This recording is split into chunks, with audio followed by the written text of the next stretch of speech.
একের পর এক পরিবর্তন নেমে আসছে রোশনাই ধারাবাহিকে, যার ফলে মন ভাঙছে ধারাবাহিকের অধিকাংশ দর্শকের।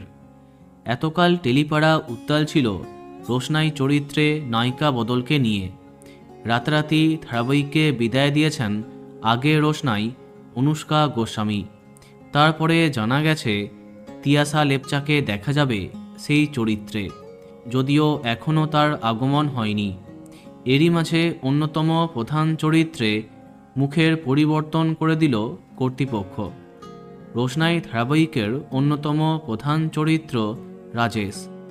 এই চরিত্রে এতকাল আমরা দেখেছি জনপ্রিয় টেলি অভিনেতা তথাগত মুখার্জিকে, কিন্তু যেমনটা আমরা জানি বর্তমানে সান বাংলার জনপ্রিয় ধারাবাহিকে নায়ক চরিত্রে তিনি কাজ করছেন, তাই রোশনাইতে তাকে আর দেখা যাবে না।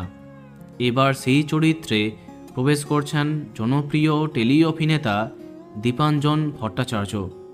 অভিনেতাকে আমরা অসংখ্য ধারাবাহিকে নেগেটিভ পজিটিভ চরিত্রে দেখেছি। হ্যাঁ, রাজেশ চরিত্রে এবার থেকে তথাগতর জায়গাতে তাকেই দেখবে দর্শক। তাহলে শুধুমাত্র নায়িকা বদল হচ্ছে তা নয়, তার সাথে গল্পের অন্যতম ভিলেন পাল্টে যাচ্ছে।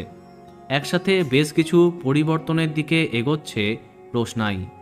এবার থেকে রাত 10টায় দেখা যাবে সন তিয়াসার এই ধারাবাহিককে। তো বন্ধুরা, এখন তোমার কি মন্তব্য কমেন্টে জানাতে পারো। আর এই রকমই আরও অনেক ভিডিও পেতে সাবস্ক্রাইব কারেন্ট পজ। ধন্যবাদ।